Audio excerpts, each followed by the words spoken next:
Yo, the human hunting. Darkest Epstein files rumor explained. Oh, shit. The most dangerous game, as they referred to it, was a matter of human hunting. What if the most disturbing Epstein revelations weren't about money or blackmail? Yo, why the fuck is my full screen like this? Yo, what the fuck? Chad, why does my full screen look like this, bro? Yo, what the fuck? Yo, Chad, how do I fix this shit? What the fuck? Nah, deadass. This shit, nah, bro, this shit weird. What the fuck? Chat, are we deadass? Wait, hold on, bro. How to fix the full screen all the way YouTube. What the fuck? It said press F11 can toggle full screen. Oh, wait, F11? This one? Oh, okay, bet. Alright, bet. The most dangerous game, as they referred to it, was a matter of human hunting. What if the most disturbing Epstein revelations weren't about money or blackmail, but about what him and his friends call recreational sports? Some clients own their own island or a big piece of land. They would buy us just to hunt us. Once you follow the patterns, the questions stop being if and becomes how long has it been happening? And then when they give the go, they release the kids, that's when the elite will go through the woods and start hunting for them. In this video, we are going... What the fuck? So yeah, I ain't gonna care. This the only video we're watching. I'm not watching nothing shit after this, bro. Y'all the hell nah. To look at the emails and the long circulating rumors that some of the most powerful people in the world may have been participating in something darker than we could have ever imagined. Human hunting, and not framed as a crime, but as a sport. Wait. Catching humans is a fucking sport? Bro, what? There is no confirmed evidence that Jeffrey Epstein or anyone in his circle has hunted people. We will go over all of the emails that I found in this video, and trust me, there are a lot. And we will talk about what the theories are and what could be happening. This idea of wealthy outsiders hunting human beings didn't just start with Jeffrey Epstein. Long before his name became synonymous with unchecked power, similar allegations were already circulating. One of the most frequently cited examples comes out of Sarajevo during the Bosnia War in the 1990s. During the siege of Sarajevo, from 1992 to 1996, the city was trapped under constant sniper fire. More than 11,000 civilians were... Wait, I know that gun. I was using that bitch in Call of Duty War that war. What the fuck? Wait. Killed, including 1,600 children. Crossing a street was deadly, and people called it Sniper Alley. And now, 30 years later, investigators in Milan say something much darker could have been happening on those hills. Foreign tourists, businessmen, gun fanatics, people with money and really no conscience, allegedly paid for what prosecutors are now calling sniper safaris. These accusations say that men were guided to these sniper positions overlooking Sarajevo, given rifles, and allowed to fire at random civilians below. We can go just walking because snipers are shooting all the time, and now we have to run. Some paid what would be Yo, I'm not gonna lie, bro. Getting head tap gotta be the saddest way to go, bro. I ain't gonna cap though. Like I'm just keeping, like, imagine you walking down the street. It's like you have no conscience. Like you just walking down having a wonderful day, and you just get head tapped. Like, that's got to be the worst way to go out, chat. I'm not gonna lie. Like, shout out to everybody that got head tapped, bro, because that's fucking crazy, bro. I'm not gonna lie, bro. Rest in peace to y'all, bro, for real. Because $90,000 to $115,000 in today's money. And according to the complaint, children were often the most expensive targets. Investigators say that these men weren't just extremists. They were just rich thrill seekers, gun enthusiasts who would normally go to shooting range or African safaris, but instead flew to a real war zone for fun. Because rich people have always loved to hunt. Not necessarily for food or for survival, but for status. The rarer the animal, the higher the price. And the more controversial the hunt, the more exclusive that it becomes. So if rarity is a thrill, What could be more rare than a human being? This person wrote, low-key, I thought we all knew what the elite were up to after reading The Most Dangerous Game in middle school. And it's about a bored, ultra-wealthy aristocrat who explains that hunting animals has lost its thrill for him. And what excites him now is hunting humans. Because they understand fear. Because they know what's happening. And because the chase itself becomes part of the game. I've heard terrible things. Bro, I ain't gonna lie, if you really think about that though, like, what really has value in the world? Like, if you really think about, like, money don't got no value because they print it every single day. It's like nothing really got value. So, like, I ain't gonna lie, bro.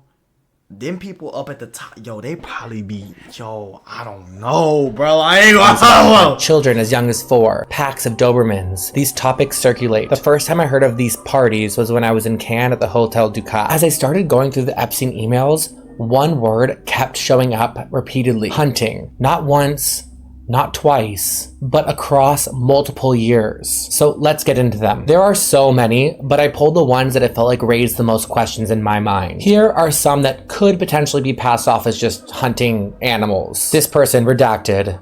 I don't know why it's redacted if it's innocent, but it's redacted to Jeffrey saying, going to mean Lana's party now to hunt. Wait, God, you hunt?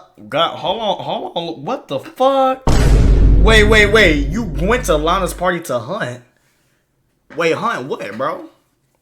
Y'all not gonna lie though, bro, you know what I'm saying? That y'all gotta understand though, you know what I'm saying? They were saying like he was, I ain't gonna lie, them motherfuckers be sharking though. Like, I'm not gonna lie, bro, the way they be on them, I ain't gonna lie, they be tripping, bro. Like, they be bugging. I ain't gonna lie. Like, I'm not making a joke out of it, bro. But that's crazy. I ain't gonna lie, they be wilding, bro. Smiley face. Side note, they always wrote so improperly. It's so interesting how the rich don't know how to write. Also texted Eunuch, if he is there, I can go alone, getting ready for the hunt. This one is from a man named Todd Meister to Jeffrey saying, back Thursday late, redacted, and I can go out Friday or Saturday. Then Jeffrey wrote back, when are you back in New York? You should go out at night hunting with redacted. Someone wrote to Jeffrey, good hunting. Jeffrey wrote back, you're welcome to come this weekend. If not, I wish you a happy Easter and good hunting. Jeffrey wrote to a man named Martin Nowak, always hunting, ... But then it starts to get much darker. And here's an email from someone named Marvin Carson, and the subject is my hunting dream come true. I actually typed in the YouTube link myself because I wanted to check out what this video was. What the fuck? Just looks like a man hunting a deer. Looks pretty normal. What the fuck? What the fuck is that? What the fuck? Kind of eerie that it's supposedly the reindeer of Santa Claus, especially when we're talking about the kids of it all and Santa Claus and Christmas. It all just kind of ties in this really weird, eerie way. Here is one from Jeffrey Epstein, a man named Boris. He wrote, true, although Boom Boom does not get that busy as it was that night, they keep it on the emptier side. They usually get you catch to your door on a silver platter. Not always, but sometimes there is some thrill in the process itself. It becomes difficult because they talk in code to try to get around flagging the system or whatever, and so reading these and it's like what does he mean by boom boom, and what's he talking about with the glasses and stuff, like they can all mean certain things. It just gets complicated to try to figure all that out. When a mind control slave such as myself was stripped of clothes and turned loose in the woods, I was then hunted by George Bush, Dick Cheney, and Bill Clinton. I really don't understand it, except for the fact that they found great pleasure in this form of human hunting. Okay, here is an email exchange with a woman named Arian Rothschild, who's a Rothschild by air, and she wrote, got it, amazing old man and amazing hunt. My bankers should be careful. Jeffrey wrote back, great photo. Then she wrote back, thanks, thrilling hunt. So at the hunting parties, they'd have all these expendable children outside in the woods, and usually they have holding grounds, like a tunnel system or something underground where they hold the kids in cages until the time of the hunt. And the hunt usually happens later, once it's dark outside. They'll kind of make a perimeter, which is pretty large, of these woods, and they'll station the different elite people around the perimeter. And then when they give the go, they release the kids, and the kids are told just to run, to hide. And that's when the elite will go through the woods and start hunting for them. When they catch them, a lot of times they will first sex them, and then they'll them. This is a slight tangent from the idea of hunting. Oh, hell no. Y'all ain't gonna lie, bro. Yeah, y'all, what the fuck, bro? This shit getting weird. But this bro, I ain't gonna lie. Like, nah, bro. To Jeffrey Epstein, which I felt like was very bizarre. Jeffrey Epstein sent her an email that's a link to a Time article about George H.W. Bush and his groping allegations, and she wrote back, "Amazing, George. Amazing, George." Then I also saw this one where her and Jeffrey are talking about where they want to have dinner at, and he wrote back, "Your choice. My house has no distraction. Your house has better cheese." Which I think we're all starting to piece together that cheese is a code word. There's like cream cheese, there's cheese, there's pizza, there's all these code words. There's no allegation that she was involved in Epstein's crimes at all. And these are the darkest emails that I found. And they are very, very scary and depressing and suspicious. Jeffrey to a man named Mortimer Zuckerman. "How is the girl hunting?" Then redacted to redacted. Surprise, surprise. Gilligan, "I didn't get your email. Did you talk to Jane? Is everything okay? Can we talk about the treasure hunt for girls on the island? We will be there on January 4th. Give me your private phone number. Do you miss me yet? Love, love. Can we talk about the treasure hunt on the girls on the island?" This is the worst one. The subject is "Snipe hunt is over. Moon crickets in field bag." And the contents that are in the email read, "Guess what? They're N-word." Oh, hell. They was black? Bro, why they say it like that? What the fuck? Wait, so they was black? Bro, that's fucking crazy, bro. Like, what the fuck? Bro. Yeah. This person tweeted, "After Epstein, you're free to wonder, is it at all possible that our beloved traditional fairy tales about wolves, witches, and vampires hunting, eating, drinking the blood of children, virgins, and Christians in forests, lodges, and castles, mostly emerging in European heartlands, are actually twisted survivor witness accounts from our deep past, spun into ridiculous caricatures to discredit them, and seeded widely as soft disclosure so that similar future testimonies sound like, well, fairy tales?" You know what makes me so angry? And one of the biggest problems about these files being released? The redaction of the names. And by not letting the public see with our own eyes, we're left doing what investigators should be doing. We're analyzing every word, every phrase, every code. Jerky, cream cheese, hunting. Because when the information is incomplete, people don't stop asking questions. We all start filling in the gaps, and frankly, we should be. If powerful people aren't being held publicly accountable, the public is going to try to hold them accountable ourselves. Take this email referencing a 9-year-old Brazilian child. The email is from, not shown, to Jeffrey. New Brazilian just arrived, sexy and cute, 9 years old. We see that the emails exist. We see the writing, we know what they're talking about, but we're not able to see